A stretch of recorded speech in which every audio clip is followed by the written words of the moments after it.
आता मी सगळं आवरलं, जेवणं वगैरे झाले, हे पण ऑफिसमधून लवकर आले, पटापट जेवून आवरले आणि आम्ही आज चाललो आहे ते म्हणजे छावा पिक्चर बघायला.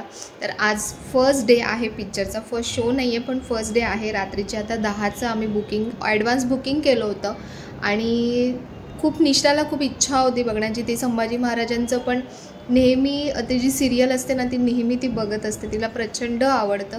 तर म्हणून माझं मन ना खूप असं होतं हे पिक्चर बघताना. कारण पिक्चर कसं आहे म्हणजे पिक्चर तर चांगलाच आहे, रिव्ह्यूज पण खूप छान येतात पिक्चरचे, त्यांची ॲक्टिंग खूप त्यांनी चांगली केली आहे. पण एक जे आहे ना की महाराजांचं जे शेवटच्या ज्या गोष्टी दाखवतात ना त्या खरंच मला अजिबात बघवत नाहीत. माझं मन खूप दुखतं. जेव्हा सिरियलमध्येच दाखवलं होतं तेव्हाच इतकं म्हणजे काय सांगू की कसं वाटलं होतं की नंतर मी ते सिरियलचा जो शेवटचा भाग येतो ना मी कधीच बघत नाही.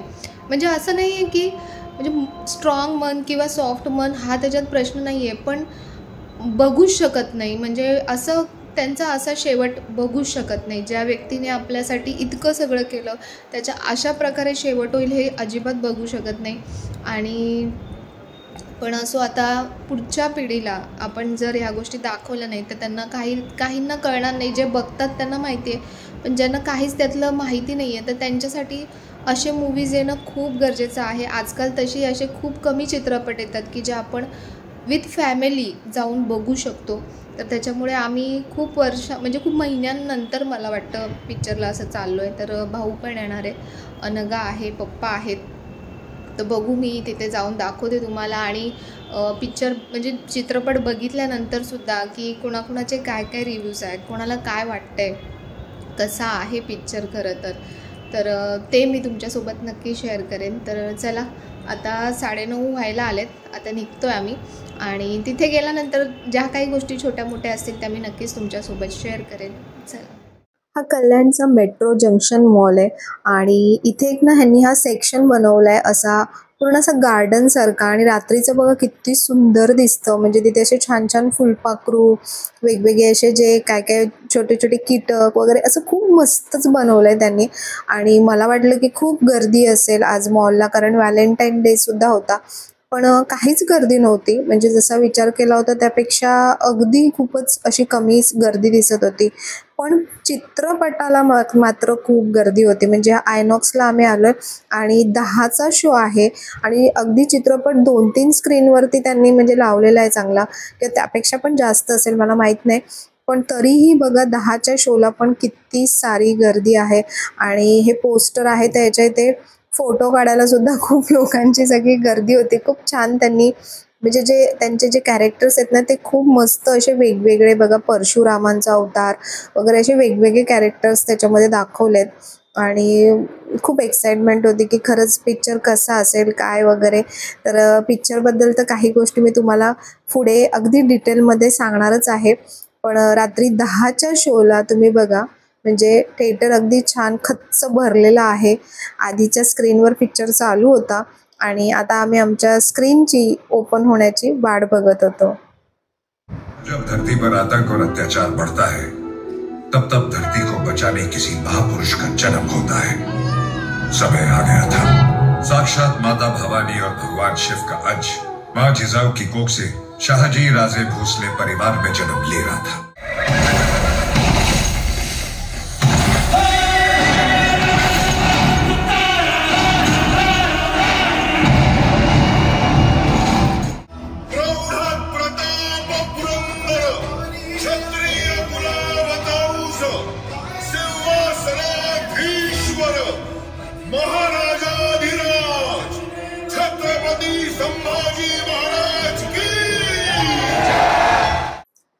तर आजचा दुसरा दिवस आहे. काल रात्री तुम्ही बघितलं मूवीला गेलो होतो, म्हणजे पिक्चर बघायला गेलो होतो आणि रात्री उशीर झाला येताना. आणि त्याच्यापेक्षा सगळ्यात खूप महत्त्वाची गोष्ट ती म्हणजे की जसं मी तुम्हाला म्हटलं होतं की मी सगळ्यांचे रिव्ह्यूज तुम्हाला सांगेन पिक्चरच्या बाबतीतले. पण जो शेवट जो होता ना त्या शेवटाने सगळ्यांच्या चेहऱ्यावरती म्हणजे सगळे स्पीचलेस झाले होते. कोणालाच काहीच बोलण्याची इच्छा नसेल. तर असं माझं स्वतःच असं झालं होतं की काय सांगू. तर त्याच्यामुळे मला तेव्हा तर असं वाटलंच नाही की मी कॅमेरा घेऊ, मी कोणाला काही विचारू किंवा काही शूट करू. तर म्हटलं नको, आपण दुसऱ्या दिवशी छान जे पिक्चरचे रिव्ह्यूज आहेत ना ते मी तुम्हाला देईन. तर बाकी सगळ्या गोष्टींबद्दल मी तुम्हाला सांगत असते आणि खरंच बोलण्यासारखं आहे म्हणून मी याच्यावर बोलते. तर पिक्चरच्या बाबतीत म्हणजे चित्रपटाच्या बाबतीत पहिली गोष्ट तर सांगायची झाली तर अगदी अत्यंत खूप खूप खूप सुंदर असा चित्रपट बनवलाय आणि खरंच बघावं, सगळ्यांनी जाऊन चित्रपटगृहात बघावं. फक्त एक गोष्ट मी तुम्हाला सांगेन की 5 वर्षाच्या खालील मुलांना तुम्ही खरंच नेऊ नका. कारण मुलांना त्या गोष्टीचं ते गांभीर्य जे आहे ते त्यातलं काहीच कळत नाही. फक्त खूप मारामारी चालू आहे, हातापाई चालू आहे, म्हणजे रक्त सांडतंय आणि काही शेवटचे जे क्षण आहेत ते आपण आपल्या डोळ्याने, मी तर एकही तो क्षण बघितला नाही, खरंच सांगते. मी प्रत्येक वेळी डोळे झाकून घेतले आणि माझ्या डोळ्यातून नुसतं गळगळ गळगळ पाणीच पडत होतं. तर त्याच्यामुळे मुलं अशा गोष्टी बघून घाबरू शकतात किंवा कधी कधी पब्लिक एकदम एक्साइटेड होऊन जाते, पब्लिक खूप जोरात ओरडते वगैरे, तर ते पण त्याच्यामुळे पण मुलं घाबरतात. तर म्हणून अगदी लहान मुलांना घेऊन जाऊ नका. 5 वर्षाच्या वरील मुलांना, ज्यांना माहिती आहे संभाजी महाराज काय आहेत, छत्रपती शिवाजी महाराज काय आहेत, हे ज्यांना कळतंय ना, तर त्या मुलांना तुम्ही घेऊन जा. आणि तर चित्रपटाच्या बाबतीत तर म्हणजे खूपच खूपच खूप सुंदर त्यांनी चित्रपट बनवलाय. आणि सगळ्यात महत्त्वाची गोष्ट म्हणजे की विकी कौशल ज्यांनी छत्रपती संभाजी महाराजांची भूमिका केली आहे, म्हणजे साक्षात असं वाटतं की संभाजी महाराजच आपल्या समोर आहेत. ते असते, महाराज असते तर असेच असते, असेच वागले असते, असेच बोलले असते. इतकं इतकं सुंदर त्यांनी, म्हणजे पूर्ण अगदी त्यांनी त्यांचा जीव ओतला म्हणेन की त्या भूमिकेसाठी. तर खूपच खूपच छान चित्रपट आहे. बोलण्यापेक्षा तुम्ही खरंच जाऊन बघा आणि खरंच म्हणजे चित्रपटगृहात जाऊन बघण्यासारखा चित्रपट आहे. खूप वर्षांनी मी म्हणेन मी असा चित्रपट बघितला. कुठेही एकही सीन किंवा एकही क्षण तुम्हाला अजिबात तिथे कुठे बोरिंग वाटत नाहीये. असं प्रत्येक क्षणाला काय होईल, काय होईल, पुढे काय होईल माहिती आहे आपल्याला, पण तरीही कसं चित्रित केलंय, काय केलंय हे खूप बघायला एक्साइटमेंट वाटते. सगळ्यांनीच त्यांच्या त्यांच्या भूमिका खूप छान केलेल्या आहेत. मी एरवी कुठल्या पिक्चरबद्दल असं रिव्ह्यू वगैरे देत नाही, पण ह्या पिक्चरबद्दल मला वाटलं की खरंच मी तुम्हाला जेन्युइनली सांगावं. तर चित्रपट खूप सुंदर आहे. तुम्ही नक्की चित्रपटगृहात जाऊन बघा. पूर्ण फॅमिली सोबत जाऊन बघा. आणि त्यानंतर म्हणजे आपल्या डोळ्यातलं पाणीच थांबत नाही. इंटरव्हेल नंतर जसं म्हणाल की अजिबात डोळ्यातलं पाणी थांबत नाही. म्हणजे त्यांनी शंभू राजांनी लहानपणापासून त्यांच्या आयुष्यामध्ये इतका सगळ्या गोष्टींचा त्रास, इतकं विरह, सगळं सगळं सहन केलं आणि शेवट सुद्धा अगदी खूपच खूपच म्हणजे विचित्र असा शेवट त्यांचा झाला. तर ह्याच्यामध्ये ना मला जे लोक नेहमी सांगत असतात, मला नेहमी ज्यांचे कमेंट्स येत असतात की ताई आम्ही कधीच कोणाचं वाईट केलं नाही, कधीच कोणाचा वाईट विचार करत नाही, तर आमच्यासोबतच का असं होतं वगैरे. तर त्यांना मला हा प्रश्न विचारायचा आहे की खरंच म्हणजे शंभूराजांनी काय केलं असेल? कधी कोणाचा काय वाईट विचार केला नाही, त्यांनी कधीच काही वाईट केलं नाही. मग त्यांचा जो हा असा शेवट झाला, इतका दर्दनाक असा जो त्यांचा शेवट झाला, जो आपल्याला बघायला सुद्धा आपल्या अंगावर काटा येतो, तर त्यांनी ते कसं सहन केलं असेल देवालाच माहिती. पण ते जे होते ना, म्हणजे छत्रपती शिवाजी महाराज म्हणा, शंभूराजे म्हणा, तर हे तर म्हणेन की मी ईश्वराचाच अवतारच आहेत, अवतारच होते. म्हणूनच त्यांच्याकडे एवढी सहनशक्ती होती, एवढी ताकद होती की ते एवढ्या दुश्मनाला सामोरे गेले, एवढं सगळं त्यांनी सहन केलं. साध्या माणसाचं, सामान्य माणसाचं हे कामच नाहीये असं मला तरी वाटतं. आणि रिव्ह्यूजचं तुम्ही म्हणाल, म्हणजे प्रत्येकाच्या रिव्ह्यूजचं म्हणाल तर प्रत्येकाचे अश्रूच सांगत होते की काय त्यांना वाटतंय चित्रपट बघून. शेवटी खूप मन दुखतं, खूप म्हणजे खूप मन दुखतं की का का असं झालं, म्हणजे आपल्या राजांसोबत का असं झालं, असा खूप विचार डोक्यात येतो. पण म्हणतात ना की खरंच कोणालाच कुठलंच कर्म चुकलेलं नाहीये. प्रत्येकाला त्याच्या आयुष्यात जे जे आहे ते त्याच्या आयुष्यातलं जे आहे, त्याच्या नशिबात जे लिहिलेलं आहे ते त्याच्यासोबत होतच होतं. पण खूप म्हणजे अगदी व्यवस्थित बघितलं, आता जी नवीन पिढी जी हे चित्रपट बघते, तर तुम्ही फक्त एक्साइटमेंट म्हणून किंवा आता फक्त पिक्चर आलाय म्हणून तेवढ्या पुरतं एक्साइटमेंट दाखवायची आणि नंतर परत बॅक टू पॅव्हेलियन, तसं न होता त्यातून खरंच काहीतरी आपण बोध घेतला पाहिजे की काय दाखवलंय त्यांनी, काय दाखवायचंय त्याच्यामध्ये, काय त्याच्यातून मेसेज द्यायचा आहे, ह्या गोष्टी आपण नक्कीच केल्या पाहिजेत. की एक छत्रपती शिवाजी महाराजांचं जर तुम्ही पूर्ण चरित्र बघितलं आणि शंभू राजांचं जर चरित्र बघितलं तर खूप फरक आहे दोघांमध्ये. महाराजांच्या वेळेला सुद्धा असे लोक नसतील का जे कान्होजी आणि गुणाजी जे होते, त्याच्यानंतर जे अनाजी पंत होते, तर असे लोक महाराजांच्या याच्यात नसतील का कारकिर्दीत? असतीलच. पण महाराजांची जी टेक्निक होती ना प्रत्येकाला हँडल करण्याची, ती खूप वेगळी होती. त्यांच्यामध्ये कमालीचा संयम होता, बुद्धी चातुर्य खूप होतं. संभाजी महाराजांमध्ये पण होतं, पण त्यांची फक्त एक गोष्ट मला जी हे वाटली की संयम. म्हणजे त्यांना राग खूप लगेच प्रत्येक गोष्टीचा येत होता. आणि कधी कधी बघा रागामध्ये खूप अशा चुकीच्या गोष्टी होतात. आणि जेव्हा आपण खूप राग करतो ना प्रत्येक गोष्टीमध्ये, तर त्याच्यामुळे आपणच आपल्यावर कधी कधी चुकीच्या परिस्थिती ओढवून घेतो. तर हे नवीन पिढीला मला हे सांगायचं, तुम्ही फक्त त्यांचं ॲग्रेशन बघू नका, फक्त ताकद बघू नका, त्याच्यातून काय घडतंय पुढे हे पण तुम्ही बघा. तर म्हणून आपण पण ह्यातला हा एक मेसेज घेतला पाहिजे की आपण पण आयुष्य जगताना, आता त्यांनी त्यावेळेला त्या एवढ्या गोष्टी केल्या, त्याची खरंच गरज होती म्हणून त्यांनी केल्या. आता तर आपल्याला तसं काहीच नाहीये ना, आपल्याला कुठे युद्ध लढायला जायचंय ना, कोणाच्या खाली गुलामगिरी करायची आहे, काहीच नाही करायचंय. त्याच्यानंतर सुद्धा जे देशभक्त होऊन गेले, ज्यांनी आपल्या म्हणजे पूर्ण आयुष्याचं बलिदान दिलं आपल्या देशभक्तीसाठी, आपल्या मातृभूमीसाठी स्वतःच्या प्राणाचे त्याग दिले, तर त्यांचं जे बलिदान आहे ना ते खरंच आपण कुठे वाया जाऊ दिलं नाही पाहिजे. आपल्या आयुष्यात आपल्याला तेवढे मोठे संकट फेस नाही करायचे, पण अगदी छोट्या छोट्या गोष्टी ज्या आहेत, म्हणजे कोणाबद्दल वाईट विचार न करणं, कोणाला काही दुखू न देणं, आपलं आयुष्य चांगलं जगणं, कुठे काही अन्याय होत असेल तर तिथे सपोर्ट म्हणजे तिथे जाणं, तिथे त्याच्याबद्दल प्रतिकार करणं, बोलणं, वाचा फोडणं, ह्या सगळ्या गोष्टी ह्याच्यातून आपण शिकल्या पाहिजेत. की दुसऱ्यांसाठी आपण थोडं तरी आपलं आयुष्य जगता जगता दुसऱ्यांसाठी थोडं तरी आपण आयुष्य जगलं पाहिजे. जेव्हा छत्रपती संभाजी महाराजांची बघा सिरियल आली होती, ज्याच्यामध्ये अमोल कोल्हेंनी काम केलं होतं, तर तेव्हा जेव्हा मी हे शेवटचे वगैरे सीन बघितले होते ना, तेव्हाच माझं मन इतकं येऊन गेलं होतं की असं वाटत होतं की जावं त्या काळात आणि महाराजांना वाचवावं, महाराजांना परत आणावं किंवा ह्या गोष्टी होण्यापासून थांबवावं, असं खूप वाटत होतं. खूप अंगात अशी एक वेगळीच स्फूर्ती येते, वेगळंच असं वाटतं. पण शेवटी ज्या गोष्टी झालेल्या आहेत, जो इतिहास झालेला आहे, तो आपण कुठेच कधीच बदलू शकत नाही. इवन आपल्या आयुष्यात सुद्धा अनेक अशा गोष्टी घडतात की ज्या आपण विचार करतो की तेव्हा मी असं केलं असतं तर, तेव्हा मी तसं केलं असतं तर, पण जे घडायचं असतं ते घडतंच आणि त्याच्यामधूनच इतिहास घडत असतो, त्याच्यामधूनच पुढच्या गोष्टी घडत असतात. तर म्हणून जसं मी मगाशी म्हटलं की खरंच कर्म हे कोणालाच चुकत नाही. तर मग काय करायचं आता याच्यामध्ये? आपण म्हणजे तुम्ही म्हणाल की ताई तुम्ही म्हणताय की आपण काहीच चेंज करू शकत नाही, काहीच बदलू शकत नाही. तर ते मी मगाशी पण म्हटलं की तेव्हाचा जो युग होता तो वेगळा होता, आताचा जो युग आहे वेगळा आहे, आताची माणसं वेगळी आहेत, आता प्रत्येकाचा स्वभाव वेगळा आहे. पण फक्त नेगेटिव्हली विचार करण्यापेक्षा आता आपण बाकी गोष्टी तर करू नाही शकत, आपण कुठे युद्धाला जाऊ नाही शकत, काहीच नाही करू शकत, पण एक गोष्ट जी आहे की आपण अखंड नामस्मरण करत राहिलं पाहिजे. नामस्मरणामध्ये खूप खूप खूप ताकद आहे, मी तुम्हाला सांगते.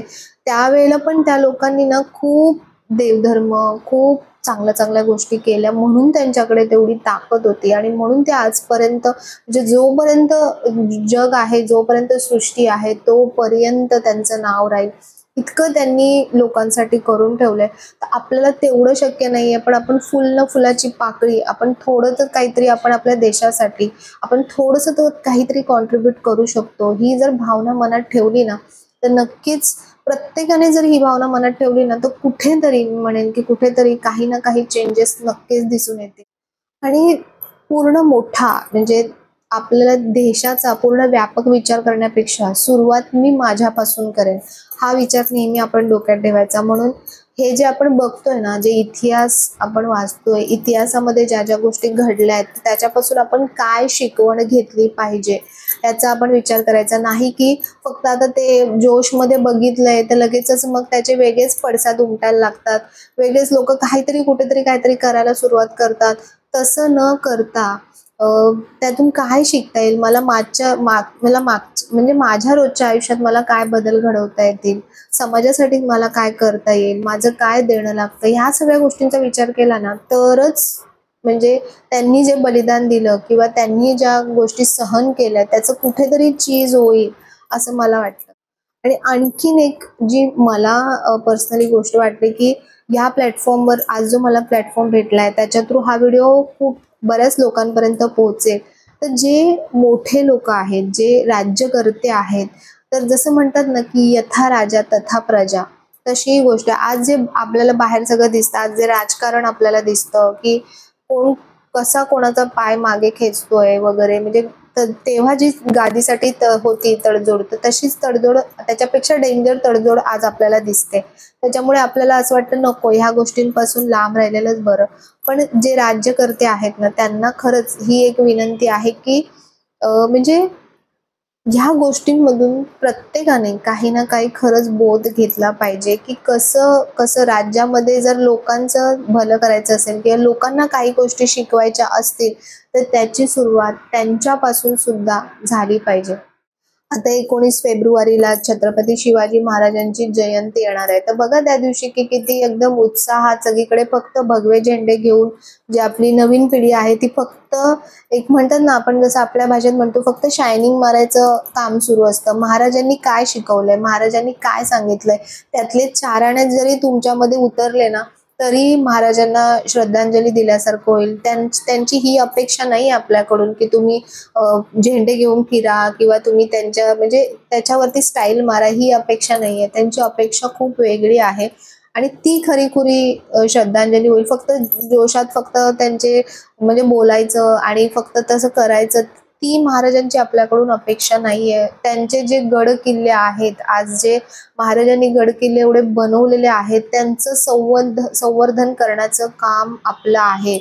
जे आपले गड किल्ले आहेत ते आपण कसे व्यवस्थित ठेवले पाहिजे. आणि खरंच ना की जे आपलं शासन आहे तर त्यांनी ह्या गोष्टीसाठी थोडंसं तरी म्हणजे प्रेफरन्स दिला पाहिजे की आज जे ह्या ज्या लाडकी बहीण लाडका भाऊ ह्या गोष्टींसाठी जे पैसे खर्च केले जातात त्यापेक्षा ते पैसे तुम्ही आपले जे गड किल्ले आहेत त्यांच्या संवर्धनासाठी का नाही तिथे ते पैसे वापरले जात आहेत, का आपले गड जसे म्हणजे आधीची जी कंडिशन होती त्याच्यापेक्षा सुद्धा बदतर आज फक्त आपण तिथे फक्त म्हणजे दगड माती बघायला जात नाहीये, तर तिथे ते इतिहास घडलेले आहेत आणि त्याच्यासाठी एवढे लोक आज त्या गोष्टी बघायला जातात.